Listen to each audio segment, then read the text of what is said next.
Mga kaibigan, sa araw na ito, marinig po ninyo ang testimonya ng isang nilalang na nais ibahagi ang kanyang kwento upang kapulutan ng aral. Siya po ay si Sally. Isa akong ina sa 3 mga supling. Ngunit ang tawag na ina ay hindi nararapat sa akin. Sapagkat inabandon ako ang aking mga anak sa loob ng halos 3 dekada nang dahil sa kahirapan.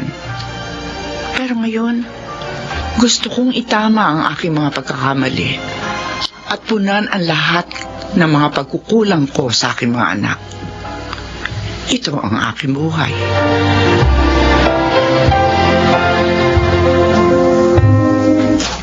Sigurado ka ba sa gusto mo na bumalik uli sa mga buhay nila? Maraming taong kang nawala sa kanila. Sa palagay mo, tatanggapin ka uli nila? Gino, mga anak ko pa rin sila.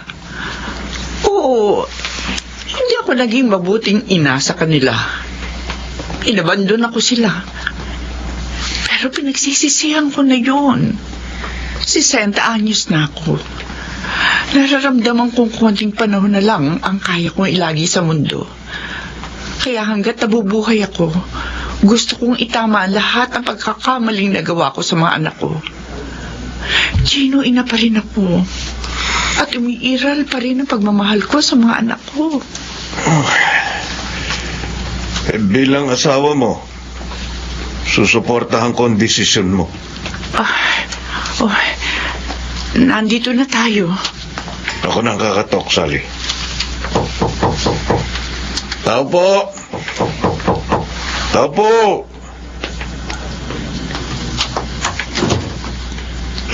Pasensya na ho sa abala. Ito ba ang bahay ni na Jimena de los Santos? Opo. Dito nga po nakatira si Auntie Jimena. Sino po sila? Pakisabi, nandito si Sally. Sandali lang po. Tita Jimena, may mga bisita po kayo. Si Sally daw po. Ano, Sally? Opo. Ate Jimena? Sally? Oh, Diyos ko! Sally, ikaw nga!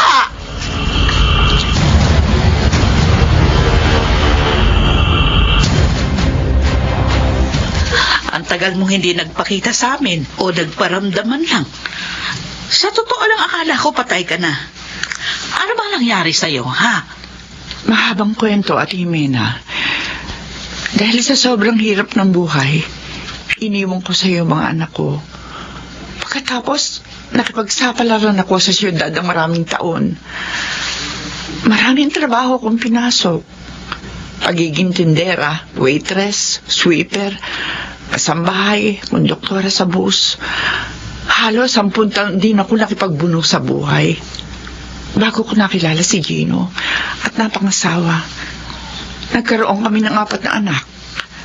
At lahat sila ngayon, may sarili-sarili ng pamilya. Hindi mo man lang naisip na dalawin sina Theo, Basil at Iris. Ang totoo niyan, matagal ko lang gusto magpakita sa mga anak ko. Kaso nauunahan ako ng takot. Sigurado, galit silang 3 sa ginawa ko sa kanila. At yun ang mali ko, Ate Jimena. Kasi walang araw o gabi na hindi ako binabagabag ng aking konsensya. Ate, sorry.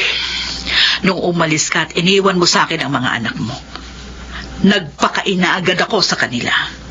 Pinunan ko lahat ng mga pagkukulang mo. Minahal, inaruga, pinakain, at pinag-aral ko sila ng mahabang panahon. Aawa ng Diyos. Nagbunga din yung mga paghihirap ko. Si Theo, engineer na. Si Basil naman, isang certified public accountant. Si Iris naman nag-aaral ng paggawa ng mga alahas. Wala pa silang mga sariling pamilya pero masasabi ko, successful na sila sa buhay. Maraming salamat, Ate Jimena. Ay, kaya lang, hindi ko alam kung magiging masaya ba sila kapag nalaman nilang ikaw ang kanilang ina. Ate, handa ko naman tanggapin anumang masasakit na salita ang bibitiwan nila sa akin.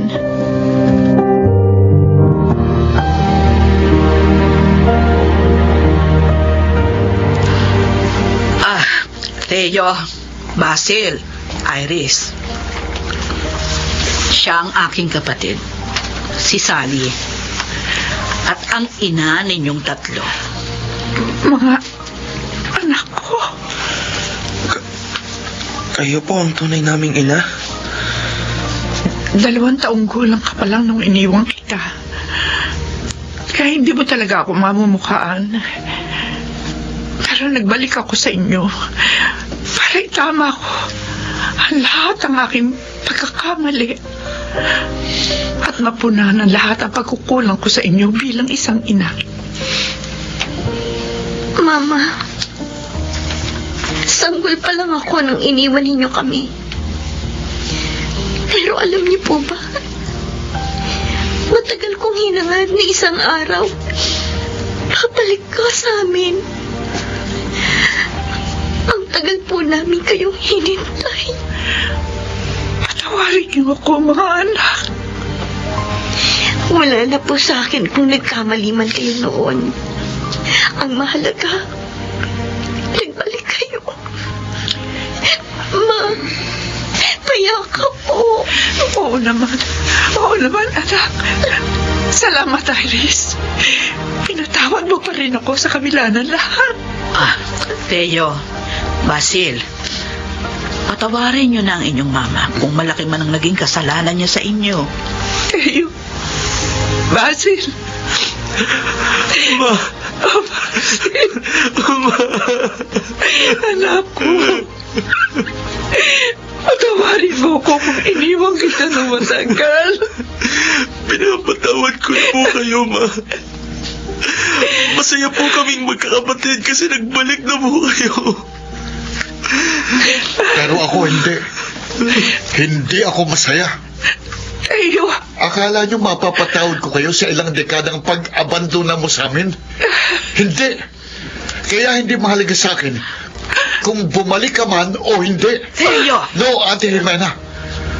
Kahit kailan, hindi ko kikilalanin ang babaeng yan bilang ina ko.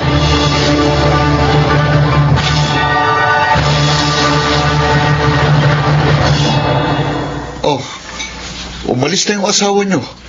Bakit hindi pa kayo sumama sa kanya? anak, nag-usap at nagkasundo na kami ni Gino na bumalik muna sa bahay namin para asikasuhin yung mga apo namin. At nagpasya rin ako na dumito muna si Sally para magkaroon kayo ng oras para sa isa't isa. Sana sumama na kayo sa asawa nyo. Kasi hindi namin kayo kailangan. Kuya Teo, respeto mo naman si Mama. Mama? Mamang tawag mo sa kanya? Bakit? Kailan ba siya tumayong ina sa'yo, Basil? Hindi man siya naging ina sa atin noon, still, kuya, siya pa rin ang nagluwal sa atin. Nabuhay tayo nang wala siya. Kaya makakaya rin natin ngayon na wala siya. Wala na ako ng ganang kumain. Teo! Bumalik ka dito! Teo! Auntie, hayaan po muna natin si Kuya Teo. Sally, pasensya ka na sa inasal ng panganay mo. Ate Jimena, tanggap ko na yun eh. Naiintindihan ko naman siya.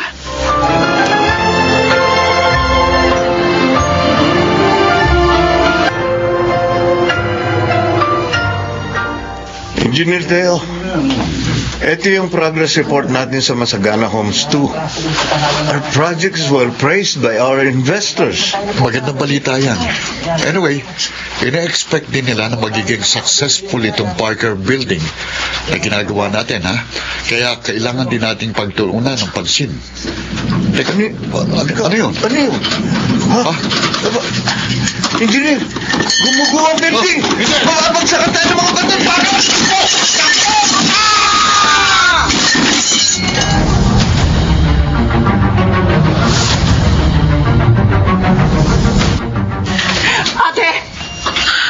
Ate Jimena, kumusta na si Teo? Sally, Ano lagay niya?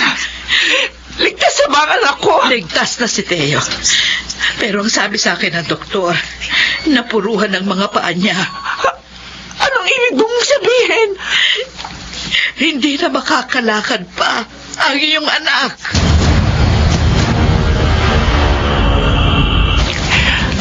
Tayo, nandito na tayo sa bahay. Oh. Magluluto muna ako ng pananghalian natin, ha? Maiwan ko muna kayong dalawa ni Teo, Sally. Siya nga pala. Nagpalit na kayo ng kwarto ni Basil. Dito ko na ngayon sa dati niyang kwarto sa ibaba. Para hindi mo na kailangang umakyat pa ng hagdan. Halika. Ihahatid kita sa bago mong kwarto. Hindi na, huwag na. Hindi na kailangan. Kaya kong pagulungin ang wheelchair ko na mag-isa. Tayo, anak. Hindi mo ba narinig ang sinabi ko? Hindi ko kailangan ng tulong mo. Kaya kong mabuhay nang hindi humihingi ng tulong sa'yo o kahit kanino.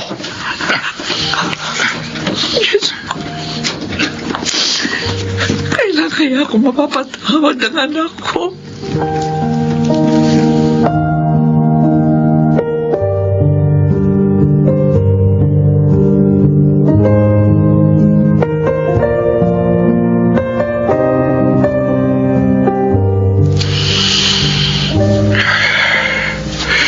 Hindi ko matanggap na nangyari sa akin ito. Bakit?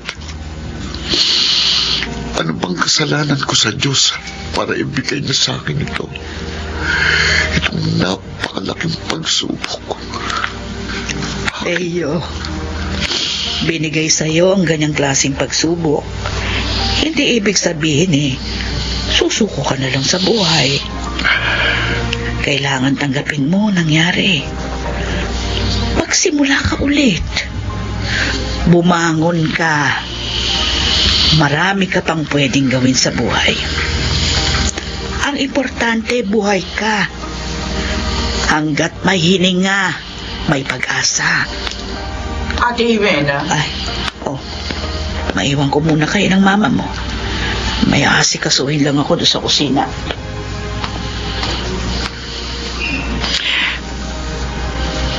Anak. Ano kailangan niyo? Nandito ako para dabayan at tulungan ka. Ilang beses ko nang sinabi sa inyo na hindi ko kayo kailangan. Tayo, ako ang iyong ina. At kung may problema ang isang anak, ang kanyang ina ang tanging masasandalan niya. Anong sabi niyo? Ina? Alam niyo bang ibig sabihin yan? Hindi, Sally. Hindi mo alam kung paano maging isang ina. Dahil ang isang tunay na ina, mamahalin at aarugain niya ang kanyang mga anak kahit gaano pa yun kahirap. Walang ina ang matitiis na abandonahin ang kanyang mga anak sa loob ng mahabang panahon. Nasabi ko na sa'yo dati na kaya ko nagawa yon dahil sa kahirapan. Hindi ko kayo kayang buhayin tatlo. Hindi ko maaatim na mapariwara kayo ng dahil sa akin. Kalokohan yan. Kalokohan! Kung talagang dahil sa kahirapan, kaya mo kami iniwan. Bakit nung mag-asawa ka kay Gino, nagkaroon ka ng mga anak sa kanya? Hindi sumagi sa'yo na abandonahin sila dahil sa kahirapan. At saka may kaya naman si Gino. Tingin namin, inahon ka niya sa kahirapan.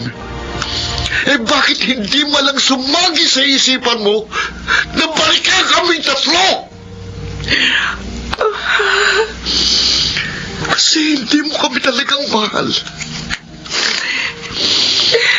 Hindi kami mahalaga sa'yo. Yung mga anak mo lang kay Ginong itinuring mong mga anak. Tayo, anak. Kaya sa susunod, huwag niyong ipangalandakan sa amin na kayong ina namin. Kasi ang totoo, wala kaming ina. Wala! Wala!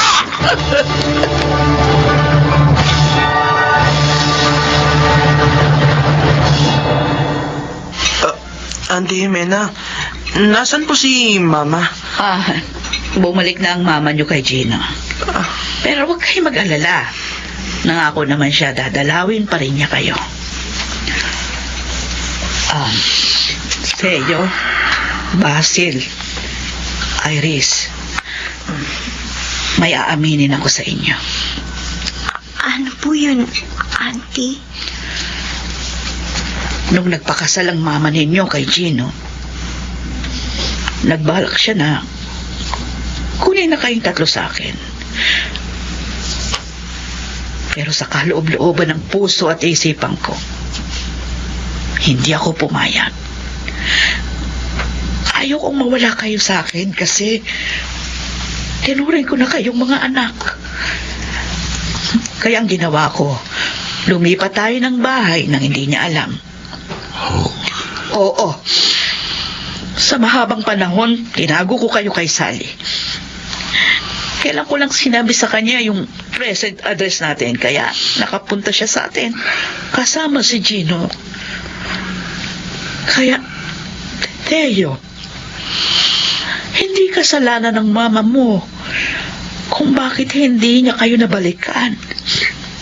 Ibig mo sabihin, Auntie Jimena, Hindi alam ni Sally. Ang totoo, pinagkait ko kayo sa kanya. Patawarin niyo akong tatlo kung naging makasarili ako.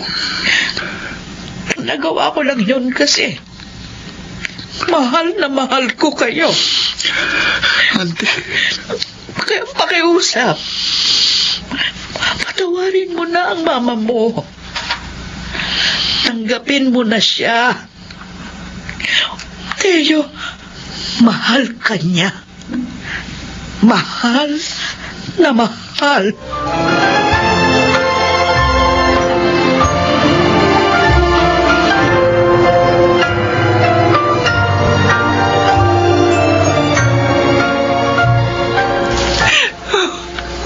Oji. Alam kong masakit ang pinagdaraanan mo. Pero tama naging desisyon mong bigyan mo muna ng espasyo ang panganay mo. Sally, pagbalik-balik ta rin man ang mundo, ikaw pa rin ang kanyang ina. Darating ang araw, matatanggap ka din niya. Sandali, may kumakatok sa labas. Baka ang mga anak nating sina Daisy Trina yan. Bubuksan ko lang ang pinto. Oh. Sally, may mga bisita ka. Mama. Basil, Iris, mga anak ko, buti na pasyal kayo. May dala po kami mga pasalubong para sa inyo, Ma. Sana po, magustuhan ninyo. May kasama pa po kami, Ma. Ma, Anak. Ma,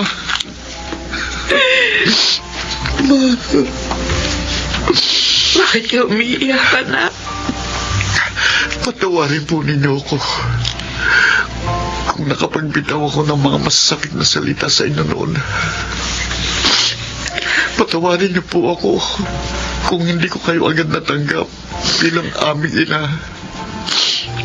Hindi ko po dapat ginawa yun sa inyo. Pinagsisisihan ko po yun.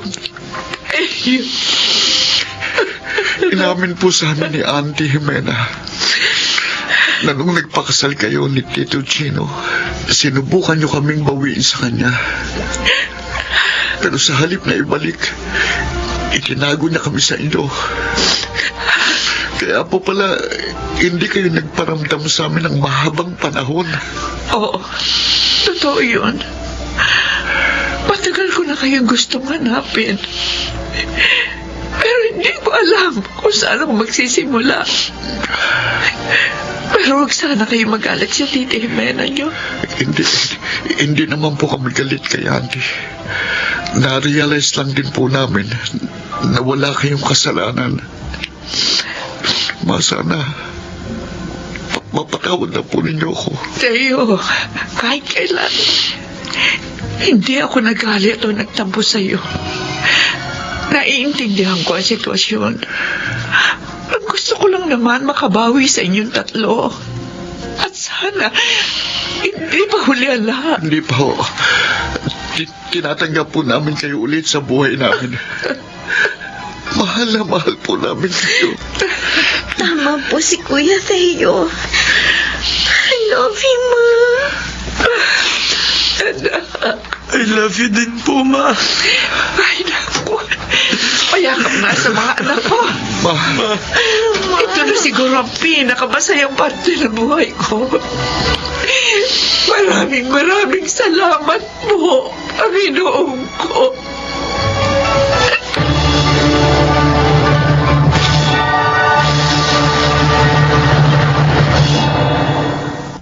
Nakasama ko na ulit ang aking 3 anak. Nagsimula ng panibagong buhay. Hindi man ako naging mabuting ina noon, pero sinisikap ko na ngayon na makabawi sa aking mga anak.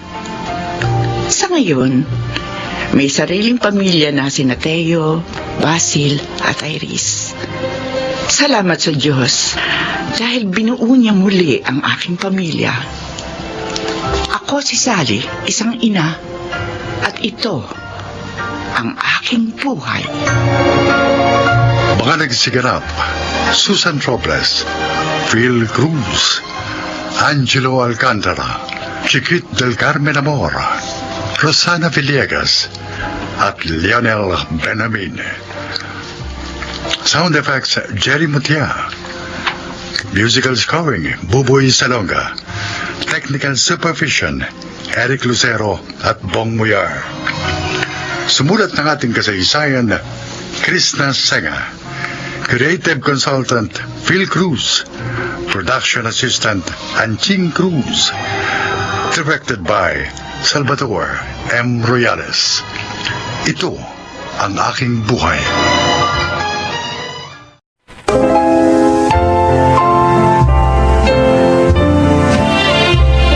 Mga kaibigan, sa araw na ito, maririnig niyo ang isang kasaysayan na kapupulutan ng aral sa buhay na ilalakad ni Sakura. Isa akong Japanese Pinay or Japinay. 27 years old na ngayon at isang working mom. Masasabi kong puno ng pagsubok ang aking buhay, lalo na ang aking love life. Nagsimula ito nung 15 years old ako, nung makilala ko si Jerome, ang first love at first boyfriend ko. Naging mabuting boyfriend sa akin si Jerome. Sweet, caring, faithful, at saka sobrang mabait. Ayos na sana ang relationship namin until nag-decide ang kanyang parents na sa Maynila na siya pag-aralin. Sakura, bukas ng alis ko papuntang Maynila. Ayaw man kitang iwanan pero kailangan kong gawin ito eh. Para din naman ito sa magiging kinabukasan natin. Kailangan ko makatapos para may magandang buhay akong iaalay sa'yo. Jerome, hindi ko kaya. Ayokong mawala ka sa akin. Iniisip ko pa lang para na akong mawawala ng hininga. Sandali lang ako mawawala. At saka, sa Maynila lang naman ako mag-aaral. Pwede mo naman akong bisitahin, di ba? Oo nga, pwede. Kaso nagwawari lang ako sa'yo. Kasi mamaya pag nakarating ka na ng Maynila, kalimutan mo na ako. Pwede ba yun? Hindi kita pwedeng kalimutan. Girlfriend kita eh. Sayang, hindi kita makakasama sa first anniversary natin. Oo nga eh. But don't worry. Tatawagan kita. Magsa-celebrate tayo ng anniversary natin kahit man lang sa video call. Sana, Jerome, tayo pa rin ang magkatuluyan sa uli, ano? Oo naman. Basta't ipagdasal natin yung sa Diyos. At saka siyempre, depende yan sa kung gaano natin kamahal ang isa't isa. Basta't sa akin makakaasa ka, Sakura. Jerome. Ikaw lang ang una't huling mamahalin ko. I swear.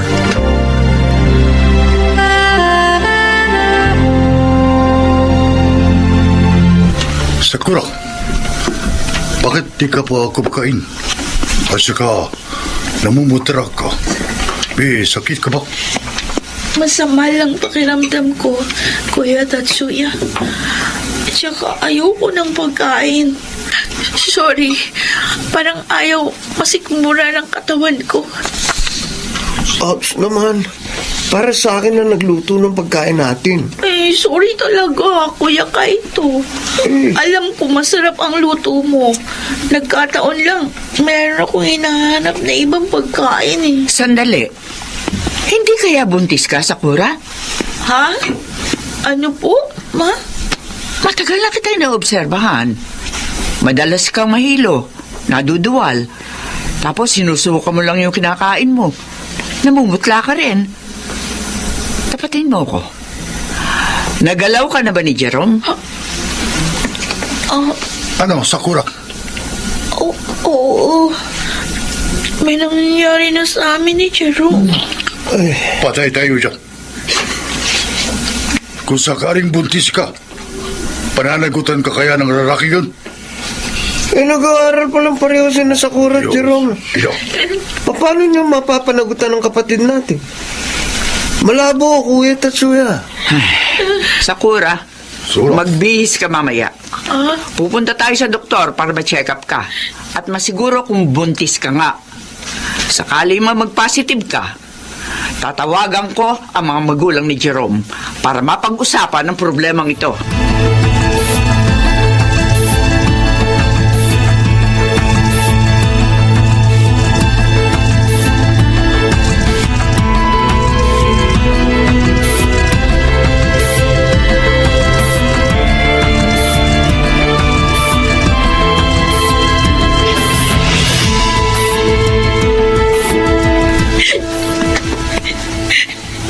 Sakura. Umiyak ka na naman.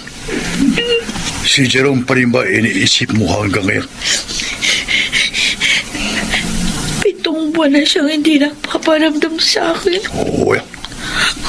Wala siyang reaction nung sinabi ko na buntis ako.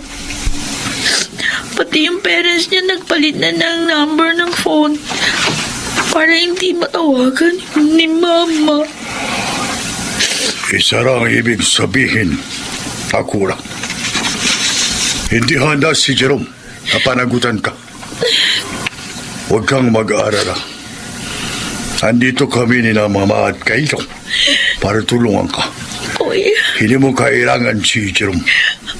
pero mahal ko pa rin siya. Para mo, mas asikasuhin at mas bigyan mo ng pansin ang magiging anak mo. Marapit ka ng mga anak, Sakura. Huwag kang iyak ng iyak. Makasasamayan sa anak mo. Magpakatatag ka.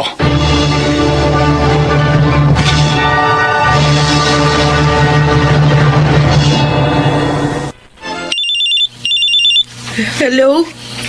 Sakura, ako ito si Jerome. Jerome, mahigit 1 taong kang hindi nagparamdam sa akin. Alam mo ba kung gaano ko nag-alala sa'yo? I'm sorry. Bakit hindi ka nagparamdam? Di ka man lang tumawag. Kung natuloy lang sana kami sa Maynila nung nakaraang taon, di sana nagkita tayo dun. Buti na rin at hindi kayo natuloy ng Maynila. Ha? Bakit? Hindi ko na matutupad pa ang pangako ko sa'yo dati. Nakabuntis ako ng ibang babae. Magkakaanak na kami. At saka kailangan ko siyang pakasalan. Nakaplano na yung lahat sa susunod na buwan.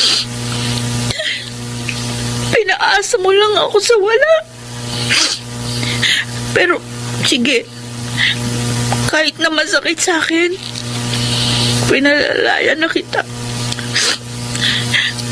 Hangad ko yung kasiyahan nyo ng magiging asawa mo. Congratulations. Goodbye.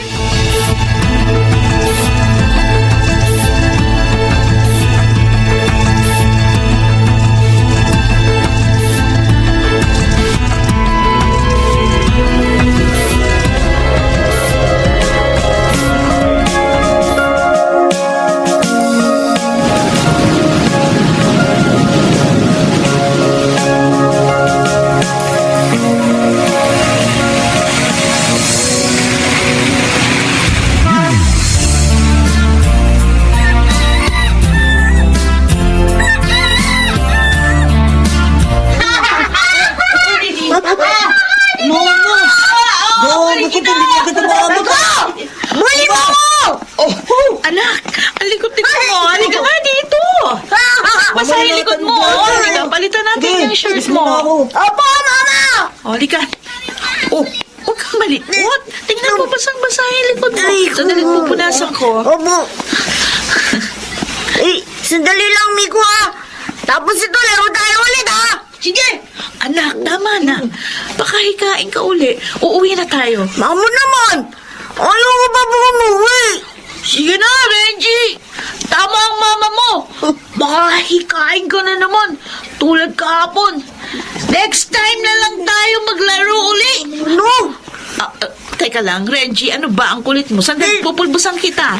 Opo. Oh, ayan. Ayan. Oh, bagong palit na yung shirt mo, ha? Mama! Si Miko po pala. Kaibigan ko po dito sa school. Hi po. Hi din, Miko. Oh, wala ka bang sundo? Wala po. Hinihintay ko pa nga ang papa ko. Kasi siya madalas sumundo sa akin eh. Noong isang araw po, Mama, na-meet ko na po yung papa ni Miko. Oh? Ang bait po niya. Binili po niya kami ni Miko ng ice cream. Talaga? Opo. Galing ano? Oh, Miko, sabihin mo sa papa mo, thank you, ha? Opo! Ay! Ayun na po palang papa ko eh! Papa! Papa! Miko! Miko, anak! Oh, kumusta ka na? Ang schooling, kumusta? Okay naman po. Papa, alam nyo, naka 100 kami sa seat work ni Renji. Talaga? Opo. Galing naman ang anak ko. Ay, alika Papa. Ha? I-meet natin ang mama ni Renji. Sakura? Ikaw ang nanay ni Renji? Salamat, Jerome. Hinatid mo pa kami ni Renji sa bahay. Walang anuman. Sakura, kung okay lang sa'yo, may tatanong sana ako eh. Sinong ama ni Renji? Ikaw ang ama ni Renji. Ha? Buntis na ako noon nung iwan mo. Sabi ko na nga, be. Unang kita ko palang kay Renji. May naramdaman kong anak ko siya. Ganon kasing itsura ko nung bata pa ako. Pasensya na kung hindi ko nasabi sa iyo noon ng totoo. Ayoko kasing makagulo pa si Renji sa pamilya mo. Nasabi mo ba kay Renji ang tungkol sa tunay niyang ama? Naikwento kita sa kanya. Pero hindi pa niya alam kung ano ang itsura mo. Pwede bang kilalanin niya ako bilang ama? Sakura, gusto kong bumawi sa anak natin at huwag kang mag-alala. Regular akong magbibigay ng sustento kay Renji. Ano naman kayang magiging reaction ng asawa mo kapag nalaman niyang may anak ka sa akin? Alam kong maunawaan ni Sandra ang lahat. Okay, sige. Hahayaan kitang makasama mong anak ko. May tiwala naman ako sa'yo. Hindi mo pababayaan si Renji. Nasa iyo na rin kung gusto mong bumawi sa mga pagkukulang mo sa kanya bilang ama. Salamat. Pangako, magiging mabuti kong ama kay Renji.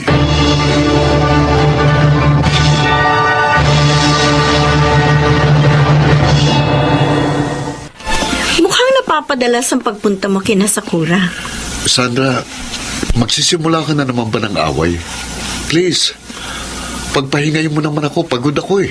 Ano? Pagkatapos ninyo maglandian ni Sakura, sasabihin mo sa akin, pagod ka? Pwede ba huwag kang magsimula ng away? Wala ako sa mood. Kung ayaw mong binubutaktakan ka, magtino ka. Pwede ba? Tigilan mo na yung paggawa ng excuses sa akin. Dahil lahat yon, gasgas na, bulok na. Huwag mo gawing excuse ang bata sa paglalandian ninyong dalawa ng Japayuki na yon. Alam mo kung anong problema mo? Masyado ka nabubuhay sa nakaraan. Puro insecurities ang nasa utak mo. Kaya hanggang ngayon, ganyan ka pa rin. Walang pagbabago. Oo, nabubuhay talaga ako ngayon sa puro insecurities dahil ikaw ang may kagagawan. Hanggang ngayon kasi, kahit hindi mo aminin, mahal mo pa rin ang ex mo. Mahirap bang intindihin na kaya ako pumupunta kina Sakura para bisitahin ang anak ko? Kailangan din ni Renji ang pagmamahal na magmumula sa kanyang At ama. paano naman ang anak natin? Oo, naiintindihan ko ang sitwasyon. Hindi ako manhid at may pusong bato. Pero sana, isaalang-alang mo naman ang nararamdaman ni Miko. Ilang beses tumanggi sa kanya na mamasyal kayo. Ilang beses kang nangako sa kanya. Marami ng beses. Pero lahat yun, napako. At saka, Jerome, nakakalimutan mo yata. May asawa ka. Asawa mo ako. Naghahanap din ako ng pagmamahal mula sa'yo. Ang sakit lang. Hindi ko maramdaman yun sa'yo. Simula nang dumating ulit sa buhay natin yan si Sakura. Bakit ba hindi mo ko maunawaan? Sa totoo lang, gulong-gulo na ako sa sitwasyon. Hindi ko na alam kung sinong uunahin ko. Mahal ko kayo ni Miko, Sandra. Pero mahal ko rin si Renji. At saka, matagal ko na kayo nakasama ni Miko. Habang si Renji, ngayon ko lang nakasama. Sana naman hayaan mong makasama kong anak ko. Alam ko yun. Hindi ka naman namin pinagkakait kay Renji. Ang hinihiling lang namin sa iyo ni Miko ay magkaroon ka rin ng oras sa amin. Ilang beses na kami nagparaya. Naawa kami kay Renji. Pero wag mo naman kaming sagarin. Jerome, kailangan ka din namin.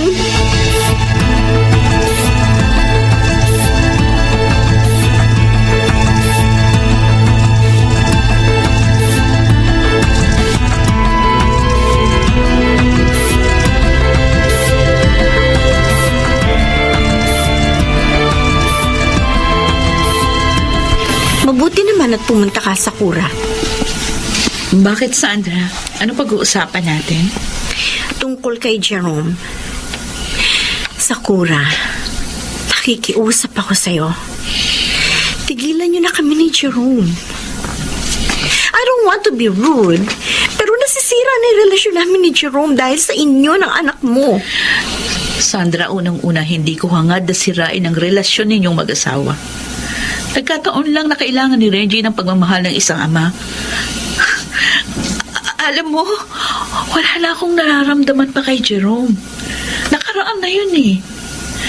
Kung sa palagay mo, nasisira namin ang anak kong relasyon ninyo ni Jerome. I'm sorry. Kaya lang kita kinausap dahil doon.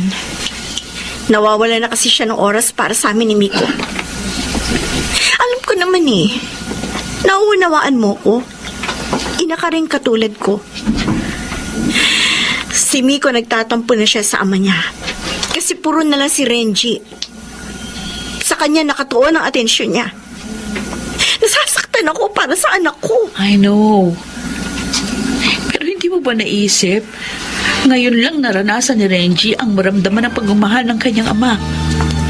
Kayo ni Miko, matagal niya kayong nakasama. Na-enjoy niyo ang pagmamahal na binibigay sa inyo ni Jerome. Pero si Renji, ngayon lang niya nakasama ang kanyang ama. For 7 years, nangulila siya sa pagmamahal ng isang ama. At ngayon, may sakit ang anak ko. Huwag niyo namang pagkaitan na mahalin siya ni Jerome. Konting panahon lang naman ang hinihingi ng aking anak. Sana, mapagbigyan niyo siya.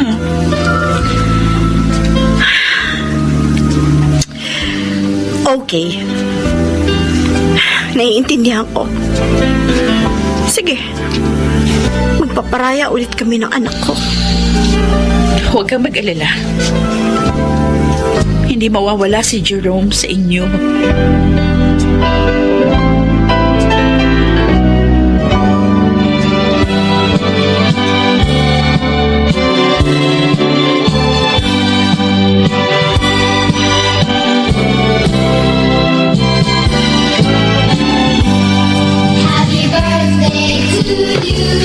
Happy birthday to you.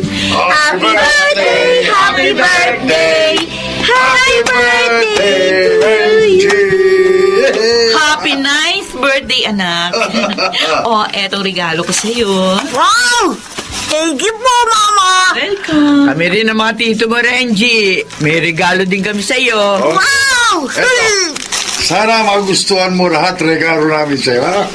Wow! Mga laruan! Hey, thank you po, Lola! Dito Tetsuya! Dito ka ito! Reggie, may regalo din kami sa'yo ng Tita Sandra mo.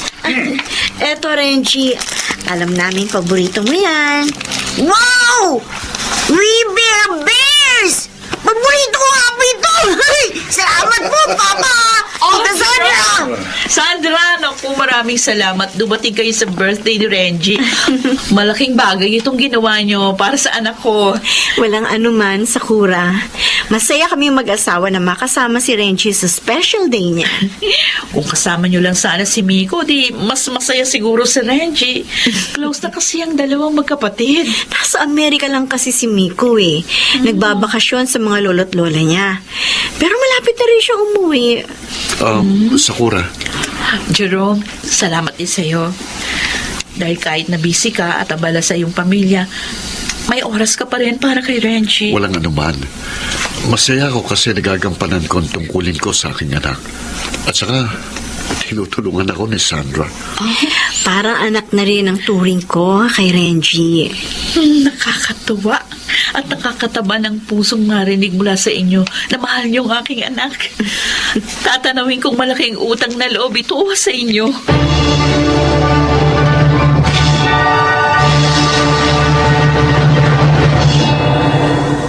Sa ngayon, 10 taon na si Renji at nag-aaral sa isang private school. Patuloy pa rin sa pagdalaw si Renji sa kanyang ama at masaya naman siyang sinasalubong ni Sandra at Miko. At ito pa, magkumari na kami ni Sandra dahil naging ninang ako sa pangalawang anak nila ni Jerome na pinangalanan nilang Mark Andrew. Ako naman, may boyfriend na rin. Mart ang kanyang pangalan. Nagtatrabaho siya bilang sales rep at masasabi ko na masaya ako sa kanya. Next year, ikakasal na kami ni Mart. Kaya super excited na ako. Ako si Sakura. Ito ang aking buhay. Bagamat hindi man nagkatuluyan sina Sakura at Jerome, ay masaya pa rin sila sa kani-kanilang buhay. Ganun talaga ang mangyayari na ang bawat partido ay walang insecurities na itinatago at tanggap nila ang bawat isa. Nagawa pa rin magkaisa ni Sakura at Jerome para sa kanilang anak na si Renji. At higit sa lahat, natutong tanggapin ni Sandra ang sitwasyon at natutuhan na rin niyang mahalin si Renji bilang kanyang sariling anak. Naway maging inspirasyon ang kwentong ito sa mga katulad ni Sakura at Jerome na may kaparehong sitwasyon. Mga nagsiganap, Phil Cruz, Yonel Benjamin, Susan Robles, Chiquit del Carmen Amor at Rosana Villegas sa papel na Sakura. Naglapat ng angkop na tunog Jenny Mutia. Sa musika Buboy Salonga. Supervisyong teknikal Bong Muyar at Eric Lucero. Creative Consultant Phil Cruz. Production Assistant Anching Cruz. Ito'y mula sa panulat ni Krishna Senga. Sa direksyon Salvador M. Royales. Ito ang aking buhay.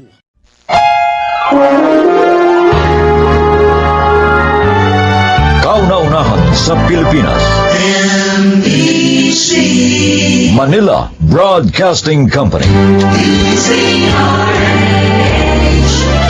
DZRH. Member, kapisanan ng mga broadcaster ng Pilipinas.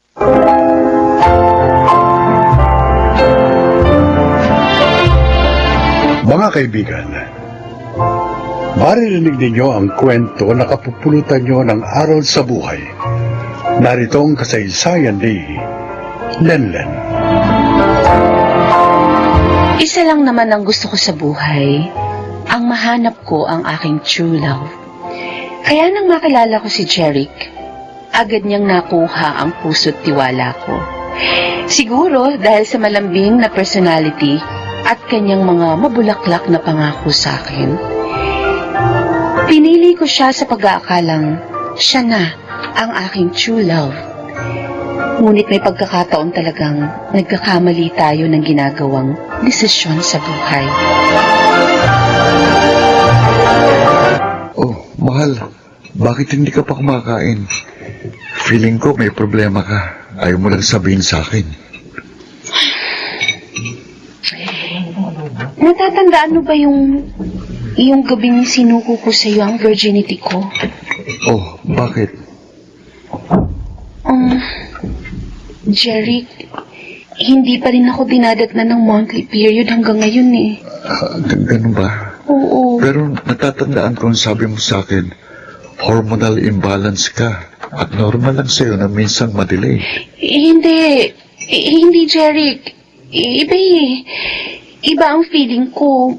Palaging masama ang pakiramdam ko, tapos minsan naduduwal din ako. Ayoko din kumain ng usual na kinakain ko. Tapos, para ba akong naglilihi? Ha?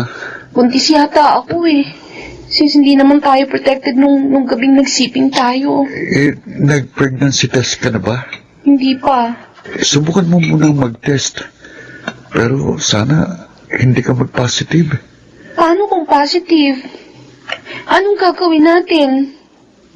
Ikaw, anong plano mo sa akin? Pananagutan mo ba ako?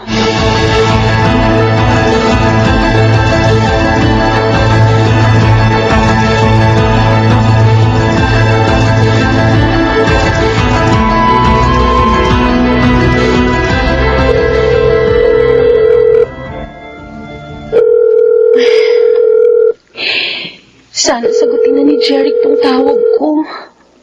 Sana mali yung hinala kong pinagtataguan niya ako. My God, Jeric. Sobra mo akong pinag-alala. Kanina pa ako text sa'yo tapos nakailang tawag na rin ako. Nag-message pa nga ako sa'yo sa Facebook eh. Hindi ka naman nagre-reply. Bakit ba? Pasensya ka na. Busy lang kasi ako eh. Kahit na ba busy ka, hindi pa rin katwiran na hindi ka magpaparamdam sa akin. Ano? Nabasa mo ba yung mga messages ko? Nabuntis ka? Oo, nabasa ko. So ano na? Anong gagawin natin? Anong plano mo? Pananagutan mo ba ako? Hindi ko alam, Helen. Ang totoo niyan, hindi pa ako handa sa ganyang responsibility. Ano? I'm sorry. Oh, hello? Hello, Jeric? Hello? Pinabaan niya ako ng phone. Ito na yung kinatatakutan ko.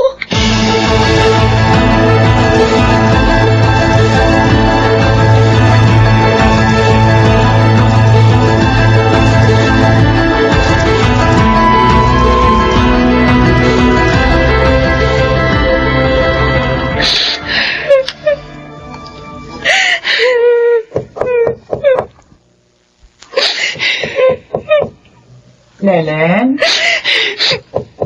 Anak? Pwede ba kitang makausap? Importante lang.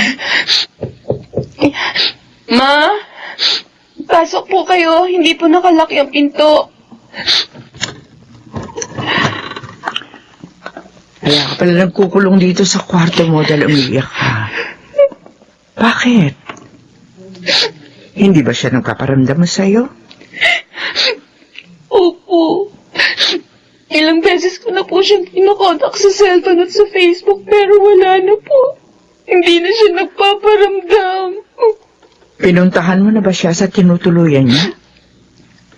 Pumunta po ako nung isang araw sa boarding house niya. Pero sabi ng landlady niya, umalis na daw dun si Jeric. Hindi na rin po siya pumapasok sa school. Be, ano kaya nangyari sa batang yun? Teka, anak, baka naman ayaw na niya sa'yo. Baka gusto na niya makipag-break sa'yo. Lelan, anak, kung hindi na siya nagpaparamdam sa'yo, isa lang ang ibig sabihin nun, gusto niya ng space. Ngayon, kung makikipag-break siya, wala ka magagawa kundi tanggapin yun. Makakahanap ka pa ng higit pa kay Jeric. Pero ma, hindi niya ako pwedeng hiwalayan. Bakit? Nagbabala ka bang maghabol sa kanya? Len, wag na. Kakawawain mo lang ang sarili mo. Ma, Kasi ano? may po ako. Anak? Buntis ako. Si Jeric, nabuntis niya po ako, ma. Sorry.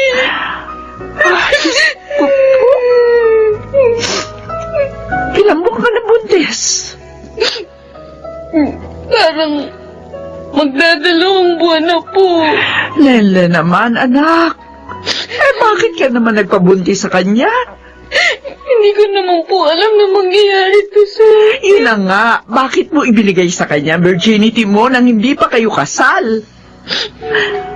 O ano, alam na ba niya na buntis ka?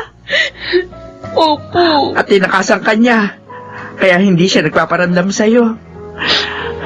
Lele naman, bakit hindi mo ginamit yung utak mo? Bakit mo isinuko sa kanya ang sarili mo nang hindi pa kayo kasal? Ang buong akala ko naman po kasi ako pakakasalan niya in the future. Naniwala po ako sa mga sinabi niya na ako lang pong babaeng mamahalin at pakakasalan niya. Bakit ka naniwala agad? Yung mga lalaki niyan talagang sasabihin nila ang lahat ng magagandang salita, makuha lamang nila ang gusto nila.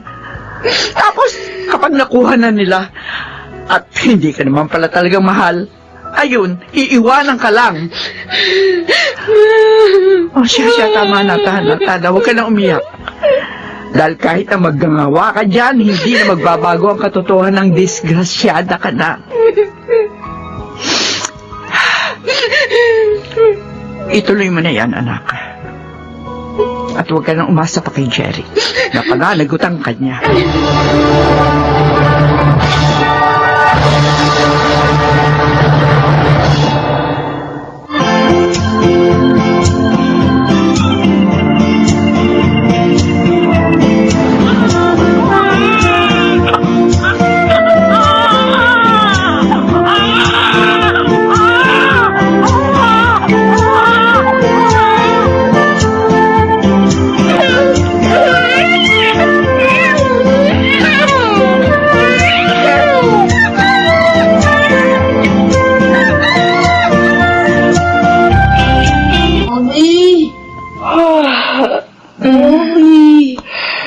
Di ka pa natutulog. May pasok ka pa bukas sa school, remember?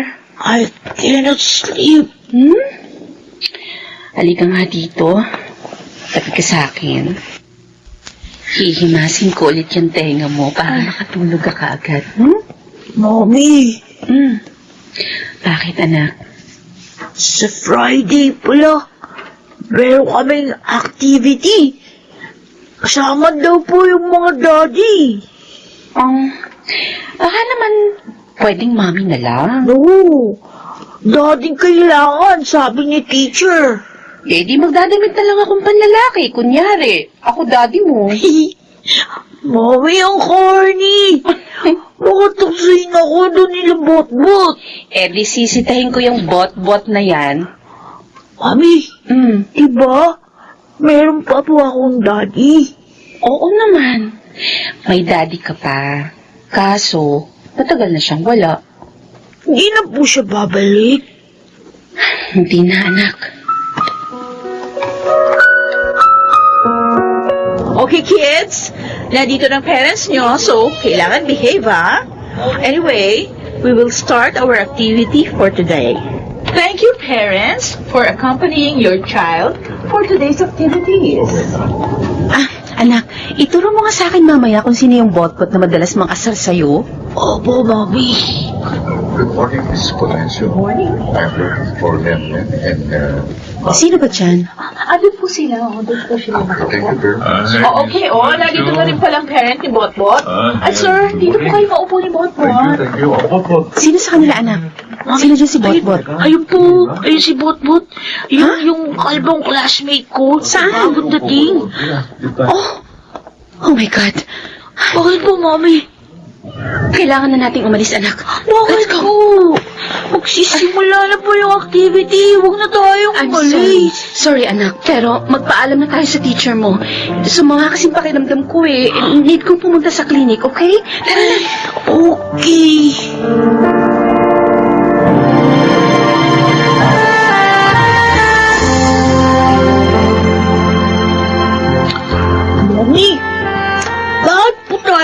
nagmamadaling umalis ng school kanina. Ayaw niyo po ba sa papa ni Butbut? Hi. Can I join you? Mami, ang papa ni Butbut. Sige, umupo ka na lang dyan. Bakit naman nagmamadali kayong umalis ng mag-ina kanina sa school? Hindi tuloy kayo nakasali sa activity. I'm sure alam mo ng dahilan. Belen, huwag niyo naman sana akong iwasan. Sandali, Jeric. Parang pinalalabas mo na ikaw pa ang kawawa at ako pa ang mali. Baka nakakalimutan mo. Almost 6 years ago, iniwan mo kami ng walang pasabi. I'm sorry. Oo, malaking kasalanan ko sa inyo mag-ina. Pero pinagsisihan ko na yun. Lenin, kaya ako bumalik ng Pilipinas para itama ang mga mali ko. Bakit ngayon lang? Bakit pinaabot mo pa ng halos 6 na taon? At saka, kung totoo yung sinabi mo sa akin, na mahal mo ako dati, hindi mo ako iiwan. Pero anong ginawa mo? Walang kaabog-abog, walang pasabi, bigla ka na lang hindi nagparamdam. Hindi mo lang alam kung gaano kasakit yun para sa akin. Alam ko yun. Kaya nga hindi ako pinatahimik ng konsensya ko. Akala mo ba sa loob ng almost 6 years, hindi ko nakuha ang maging masaya? Kasi palaging ikaw ang iniisip ko. Tama na. Huwag mo na akong bulahin, Jeric. Mami, are you fighting? No, sweetie. Sige na. Bilisin mo kumain, baby, para makaalis na tayo. Kailan mo ba sasabihin sa kanya ang totoo, Lenin? Sasabihin ko sa kanya ang totoo. Sa tamang panahon.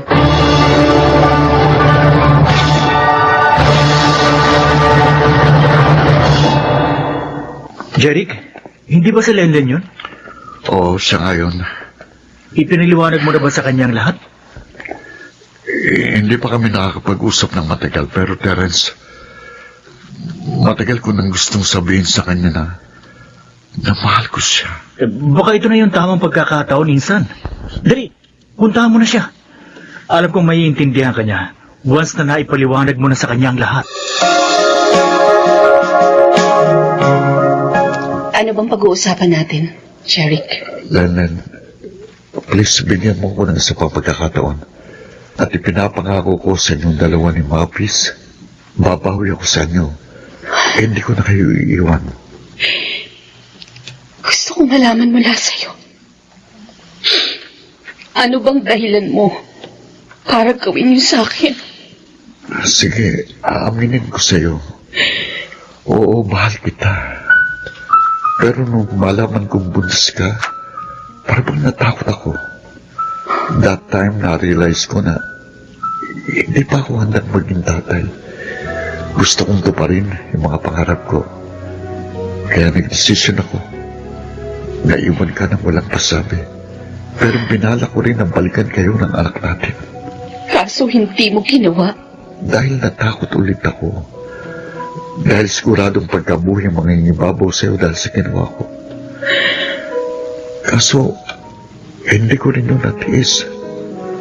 Bukod sa maraming taon akong hindi pinatahimik ng konsensya ko, palaging ikaw pa rin ang nasa puso't isipan ko. Kaya nga tulad ng sinabi ko, almost 6 years, hindi lang ikaw ang nahirapan, ako rin. Nahirapan din ako. Gusto kitang yakapin. Gusto kitang makasama. Pero inuunahan ako ng takot. Siguro, bigyan mo muna ako ng time para makapag-isip-isip. Lennon, Pero huwag ka mag-alala. Habang pinag-iisipan ko kung tatanggapin ulit kita sa buhay ko, malaya ka makakabisita sa anak natin. Hindi ko ipagkakait sa'yo ang karapatan mo kay Mavis. Mavis, anak? Come here, baby. Halika dito. Mami, bakit po? May aaminin kami ni Jeric sa'yo. Mavis, may tanong ako sa'yo. Oh? Gusto mo bang makita ang totoo mong tatay? Opo.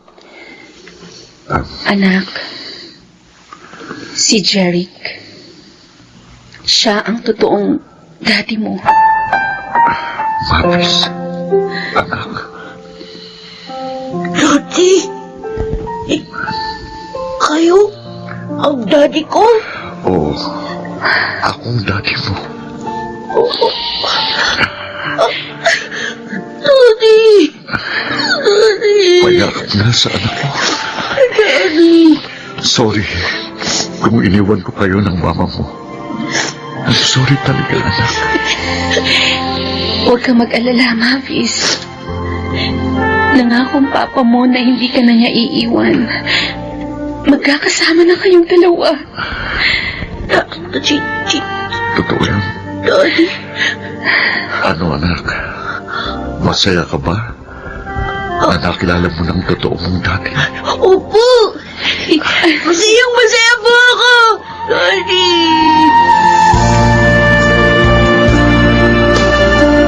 Mabilis ako natanggap ni Mavis. Salamat sa Diyos. At saka salamat din sa iyo, Lenlen. Kasi pinalaki mo ng maayos ang anak natin. Masaya ako para sa anak natin. Alam mo ba, matagal na niyang gusto magkaroon ng ama. Naaawa nga ako sa kanya noon kasi palagi kanyang tinatanong sa akin.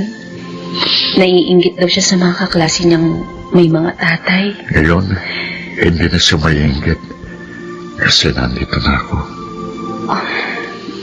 Jeric, naliwanagan na ako sa mga nararamdaman ko para sa'yo. Kaya may desisyon na ako. Kung ganun, anong desisyon mo? Bago ko sabihin ang desisyon ko, gusto kong malaman mula sa'yo. Pakakasalan mo ba ako? Oo. Pangako ko yan sa'yo, di ba? Tutuparin ko ang pangako yun. Bukod sa kapag pinakasalan mo na ako, magagamit na ni Mavis ang apelyido mo. Kaya hindi na siya tutuksoin pa ng mga classmates niya. So, ikaw, anong desisyon mo? Yes. Oo, Jeric. Tinatanggap na ulit kita sa buhay ko.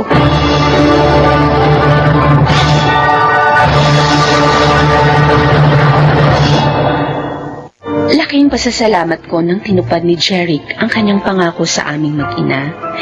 Sa ngayon, masaya na kaming nagsasama bilang mag-asawa at punong-puno ng pagmamahalan. Ako si Lenlen at ito ang aking buhay. Ibinibigay ang second chance sa mga taong gustong itama ang kanilang mga pagkakamali at sa mga taong gustong patunayan na kaya nilang maging mas mabuti at mahusay pagkaraang makabangon sa matitinding pagsubok sa buhay.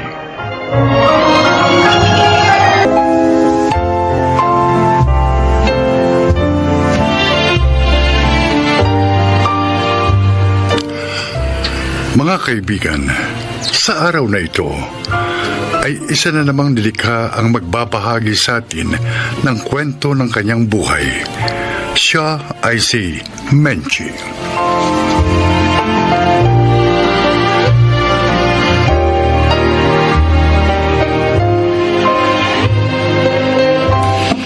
Maaga po ako naulila.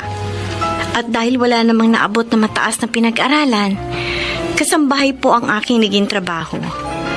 Pakinggan po ninyo ang aking buhay.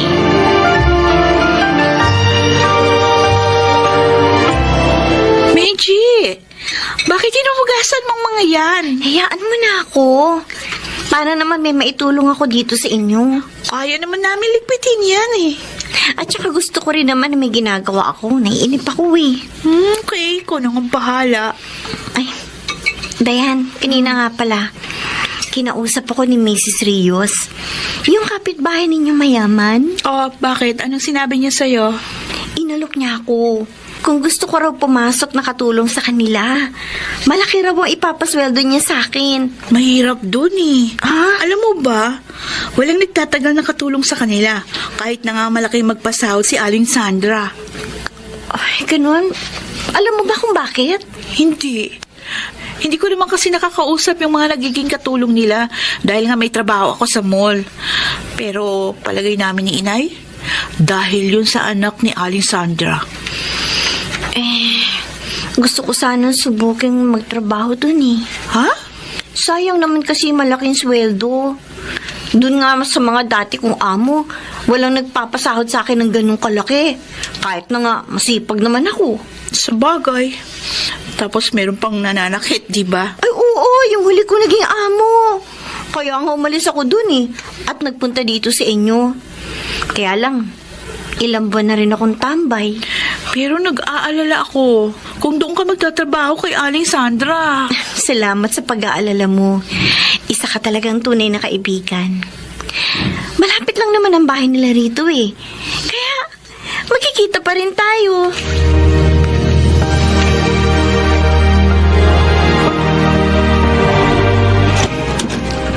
Ito magiging silid mo, Menchi. Maayos ito. Kaya ang gusto ko, panatilihin mong malinis. Pati ang kama, iingatan mo. Opo, Ma'am Sandra. Oo nga pala, tuwing Sunday maaari ka mag-day off. Pero sa mga araw ng trabaho mo, ayoko na may dumadalaw sa iyo. Sa day off mo, maaari yun. Maaari ka makipagkita sa kaibigan mo. Nagkakaintindihan ba tayo? Opo, Ma'am Sandra. Ayoko rin sa katulong na chismosa. Ang gusto ko, ano man ang malaman mo dito tungkol sa amin, huwag mong ichichismis. Hindi po ako chismosa, Ma'am. Mabuti naman. Isa pa pala, ayoko sa katulong na mahilig mag-shorts. Dahil meron akong anak na binata, ayoko magkaroon siya ng kaugnayan sa katulong.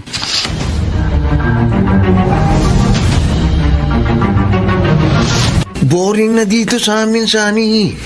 Doon na lang tayo sa inyo tumira. Hindi pwede. Nandun si Ermat. May kontrabida. Alam mo, kinabogs na lang tayo, mabuti pa. Ay, oo. Tama. Wala nga pala doon ang Ermat at Erpat niya. Tawagan mo na siya. Sabihin mo, pupunta tayo. Kailan tayo sa inyo? Sasabihin ko sa inyo pag wala si Ermat. Ipapakita ko tuloy sa inyo ang bago naming Maichi. Napalit na pala ang dating yung katulong, ha? Oo. At mas maganda pa sa kanya ang pumalit.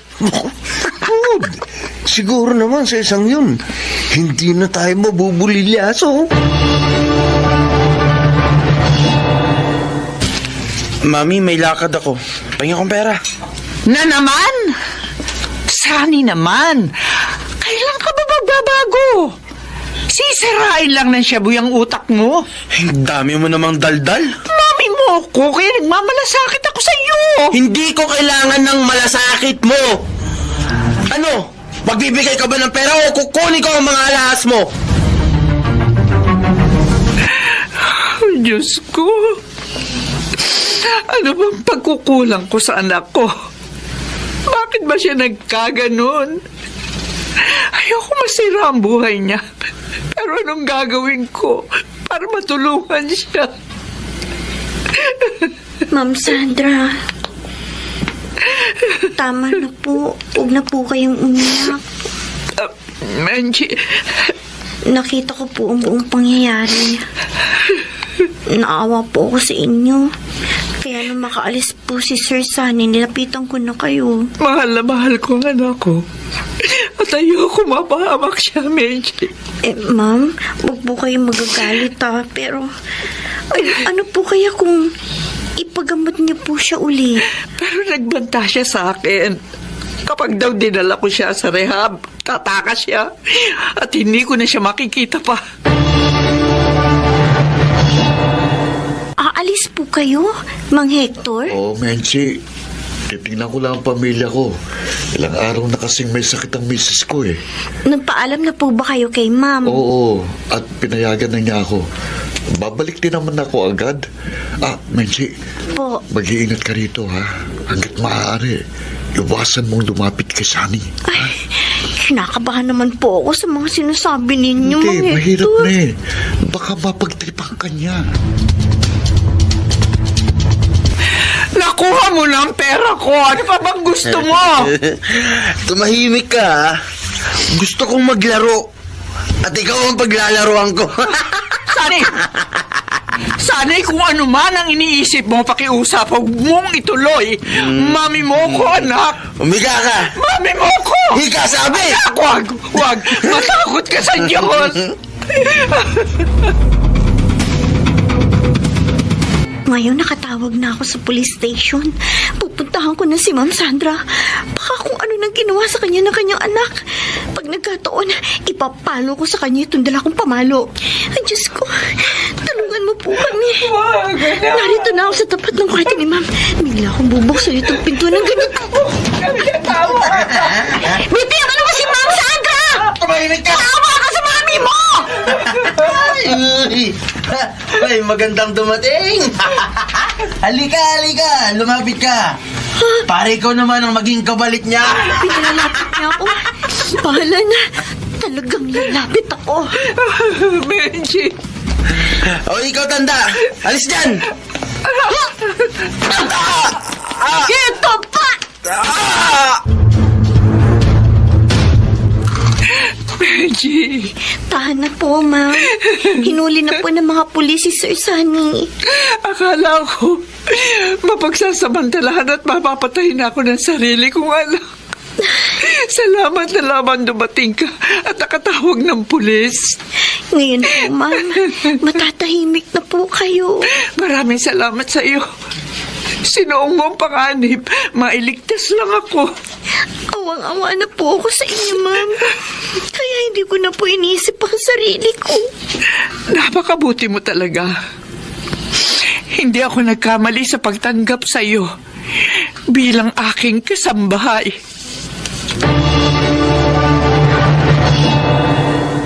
Mula noon, naging mabait na sa akin si Ma'am Sandra. Pinag-aral din niya ako at kinuhang katulong sa kanyang negosyo. Sana po ay inyong kinapulutan ng aral ang aking inilahad. Ako po, si Menchi, dating katulong, at ito ang aking buhay. Mga nagsiganap: Chiquit del Carmen Amor, Rosana Villegas, Susan Robles, Angelo Alcantara, Leonel Benjamin at Phil Cruz. Naglapat ng angkop na tunog Jerry Mutia. Sa musika ni Buboy Salonga. Supervisyong teknikal Eric Lucero at Bong Muyara. Ito'y mula sa panulat ni Telma Corporal Alcantara. Creative Consultant Phil Cruz. Katulong sa produksyon Anching Cruz. Sa direksyon ni Salvador M. Royanes. Ito ang aking buhay.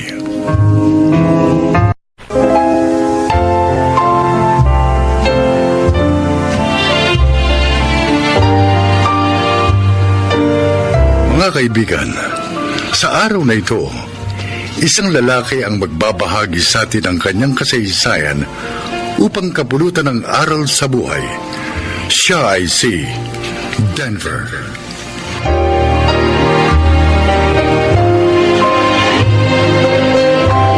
Years na akong professor. Ngunit bago yun, isang masakit na pangyayari ang naganap sa akin.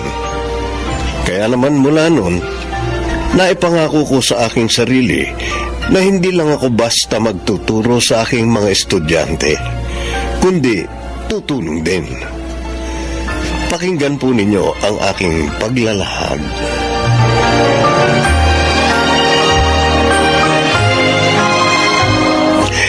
Birthday ko ngayon, Randy. Kaya kita inilibre dito sa kantin. Swerte ko po talaga, sir. Sa dami po ng estudyante nyo, ako po ang napili nyong ilibre. Right. Kaya wag mo sayangin ang swerte mo. Gusto ko na, no? Oh, kaya na.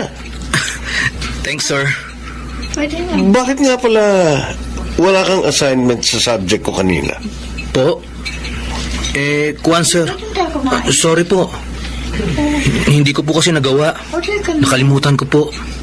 Talaga? O baka naman nakipag-date ka. Kaya ka walang assignment. Sabihin mo na, parang namang hindi ako dumaan sa ganyan eh. Makulit po kasi si Arlene eh.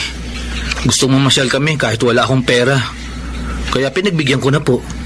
Di siya ang gumastos. Yes, sir. Wala po akong pang-date eh. Ikaw hindi baling makipag-date ka.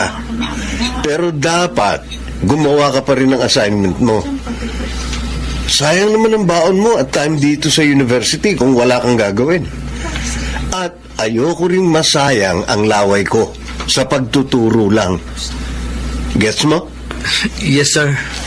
And thanks po sa pagiging understanding niyo. Anong thanks? May kapalit yun, uy. Sir? Marami akong dalang gamit mamaya. Tulungan mo akong iuwi mo ngayon. Huwag kang mag-alala. Pakakainin uli kita. Okay, sir. Yun lang po pala eh.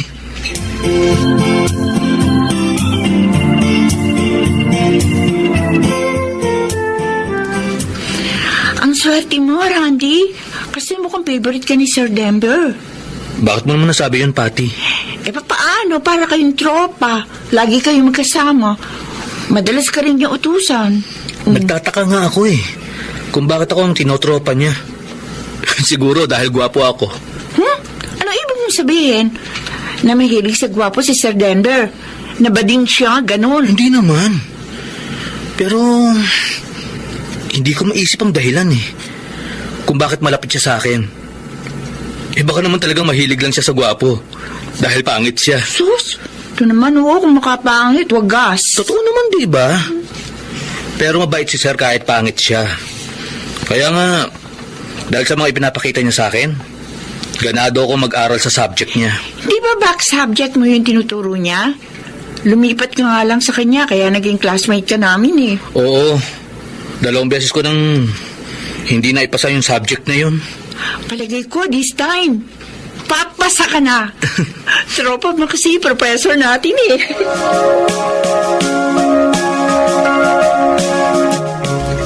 Denver, alam mo na ba usap-usapan ng mga estudyante natin? Anong usap-usapan, Norman? Favorite student po raw si Randy. Sa bagay, napapansin ko nga, madalas mo siyang kasama. Bakit mo nga ba naging paboritong taong yun? Hindi naman siya matalino. Puro nga, pakikipag-girlfriend ang iniintindi nun eh. Kaya kahit 20 years old first year college pa rin. Norman, hindi naman porke gano'n ang estudyante natin, hindi na maaaring magbago. Ibig sabihin, tinutulungan mo siyang magbago? Oo. Kaya ako nakikipagkaibigan sa kanya. Gano'n naman dapat ang gawin natin, di ba? Yung hindi lang basta turuan ng mga estudyante ng subject natin, kundi akayin sila sa tamang landas ng buhay. Oo nga, pero mas matrabaho yan. Pero dito ako mas nakadarama ng fulfillment. Kapag naaakay ko sa tama ang mga estudyante ko. Nagtataka ako sa'yo, bakit nga ba ganyan ka sa mga estudyante mo?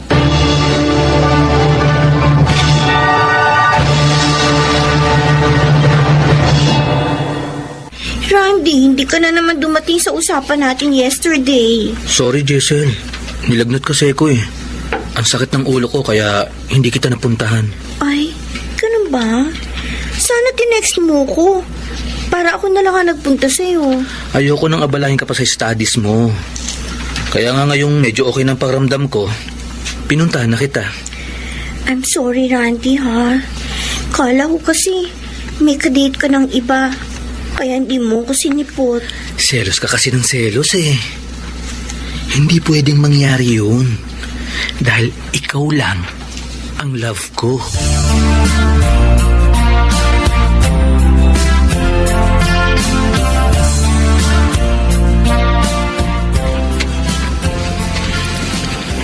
Buksan mo na. Tiyak magugustuhan mo yan. Nakakahiya naman sa'yo, Arlene. Ikaw na lang ang laging may gift sa akin. Ganito talaga ako. Pag love ko yung tao. Sige na. Open mo na yung gift ko sa'yo. Okay. Wow! Ang gandang cellphone nito. Thanks, Arlene. Gumastos ka pa ng malaki. Happy Monthsary. Ha? Ay, oo nga pala. Mansari nga pala natin. Happy Mansari, babe. Kawa. Nakalimutan mo. Pasensya na. Marami kasi akong assignment sa university. Kaya nakalimutan ko. Oh, ano? Di ba tayo mamamasyal? Ha? Mamamasyal? Kaya lang... Huwag ka mag-alala. Akong bahala sa gastos.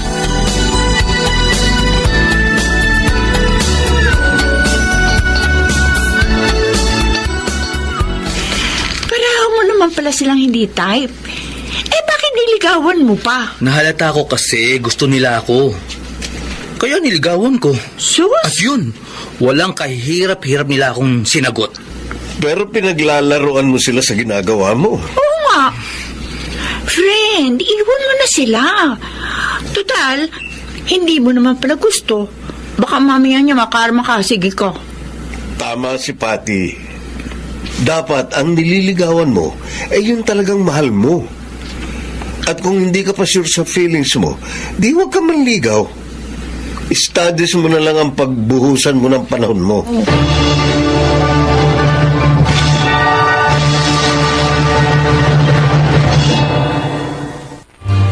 Napakasaya ko nung oras na yon. Napakagaan ng aking kalooban dahil sa isang kaluluwa ang naituwid ko ng landas. Sana po'y kinapulutan ninyo ng aral ang aking kasaysayan. Ako si Denver, isang professor, at ito ang aking buhay.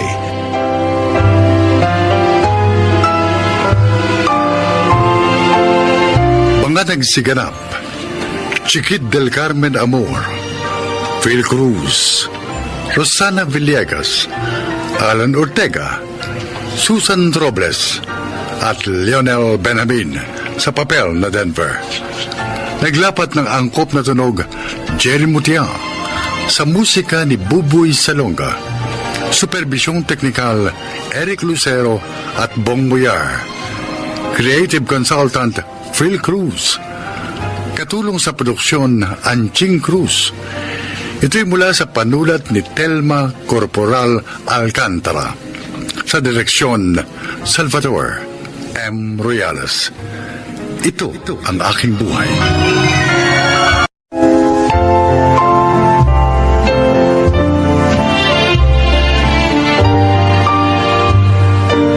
Mga kaibigan, sa araw na ito ay isa na namang nilalang ang magbabahagi sa atin ng kanyang buhay upang kapulutan ng aral. Siya po ay si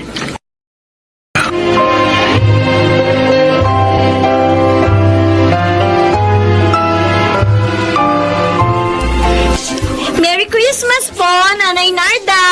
Hi, Myra. Merry Christmas din. Heto po ang gift ko sa inyo. Ay, salamat ko naman. Nagabala ka pa. Okay lang po yun. Ay, nasaan nga po pala yung best friend ko? Ay, nandun sa kwarto. Midlip sandali. Sumakit kasi ulo eh. Kumusta na nga po pala yung project niya? Kanina yun, di ba? Oo, ayos naman. Successful.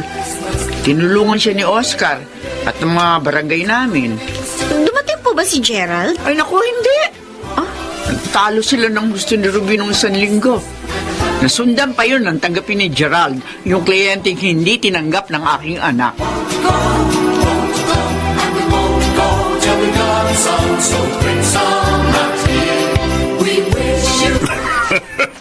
Napakalaking halaga pala ng ibinahid sa inyo ng taong yun, anak. Yes, Dad. Para palang nagtampo sa bigas ang nobya mo sa hindi pagtanggap sa kanya. Ay, nako. Matigas ang ulo niya. Bas pinahahalagahan niya ang kanyang prinsipyo, Dad. Walang mararating ang ganong klase ng tao, anak. Mabuti pa tapusin mo na ang inyong relasyon. Daddy? Dahil hindi naman kayo compatible. Makasisira lang siya sa tagumpay mo. Kaya makipag-break ka na sa kanya at paalisin mo na rin siya sa ating law office.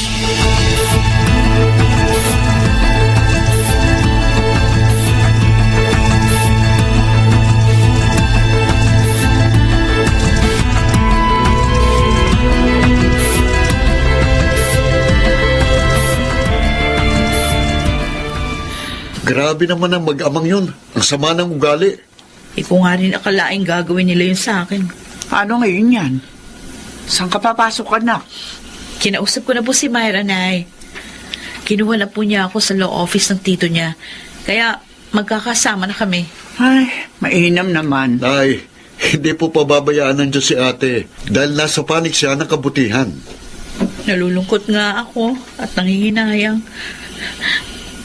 Piruin mo, 3 years yung relasyon namin ni Gerald. Hayaan mo yun, te. Buti nga nalantad sa'yo habang maagang pag-uugali niya. Malaki pa ang chance mo na makahanap ng mas karapat-dapat sa'yo. Tama ang kapatid mo, anak. At narito kami. Karamay mo sa lahat ng sandali. Salamat po, Nay. Oscar, malaking kagaanan sa loob na kahit tagapagtanggol ako, may mga taong sumusuporta at nagtatanggol din sa akin.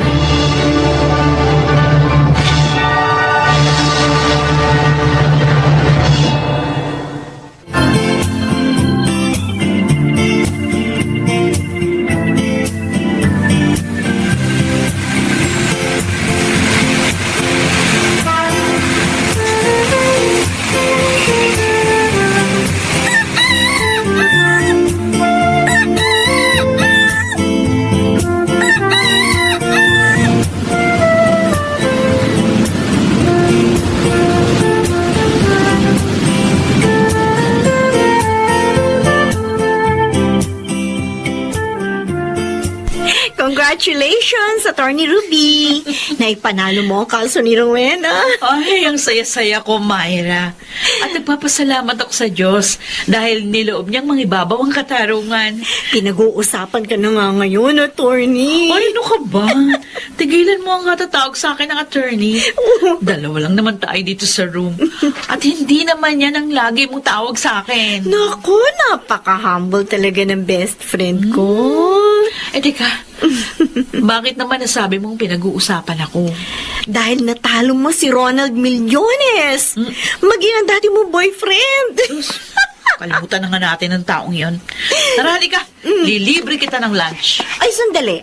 Lila, may tatanong lang ako. Ano ba? Ano na naman yun? Teka lang. Ano? May feelings ka pa ba kay Gerald? Mahal mo pa ba siya?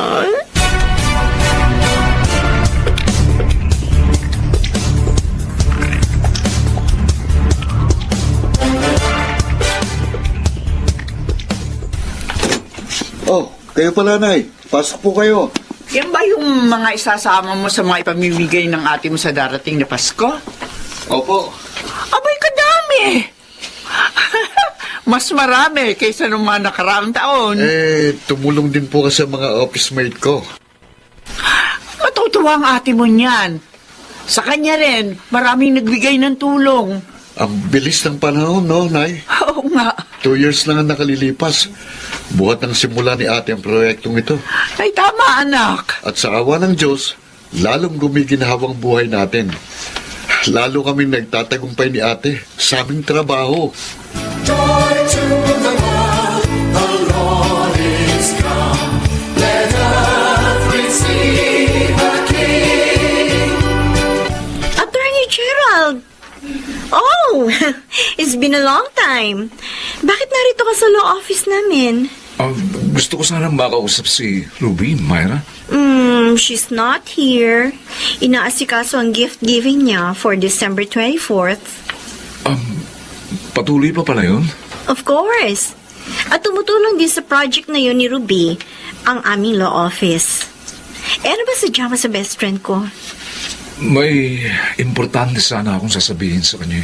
Oh, edi puntahan mo na lang siya sa bahay nila. Gerald? Kumusta ka, Ruby? Okay naman.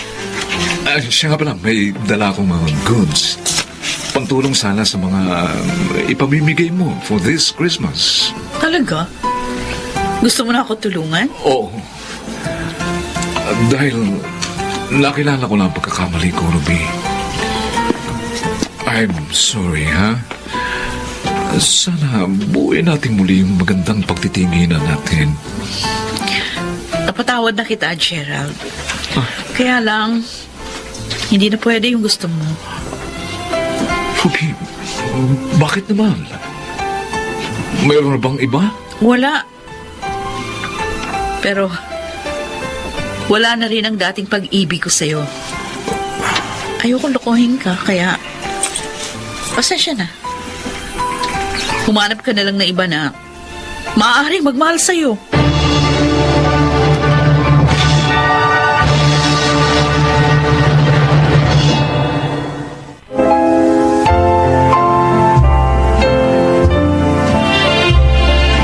Kahit wala pa rin akong boyfriend hanggang ngayon, masaya ako dahil nagagampanan ko ng tapat ang aking propesyon. Ako po si Ruby, bumabati sa inyo ng maligayang Pasko at masaganang bagong taon. At ito po ang aking buhay. Hindi hahayaan ng Diyos sa kalungkutan ang may mabuting kalooban, lalo na sa panahon ng Kapaskuhan. Mga nagsiganap: Susan Robles, Phil Cruz, June Martin Legaspi, Chiquit del Carmen Amor, Janelle Benamin, at Rosana Villegas sa papel na Ruby. Naglapat ng angkop na tunog Jerry Mutia, sa musika Buboy Salonga, superbisyong teknikal Bong Muyar at Eric Lucero, creative consultant Phil Cruz, production assistant Anching Cruz. Ito'y mula sa panulat ni Thelma Corporal Alcantara, sa direksyon Salvador M. Royales.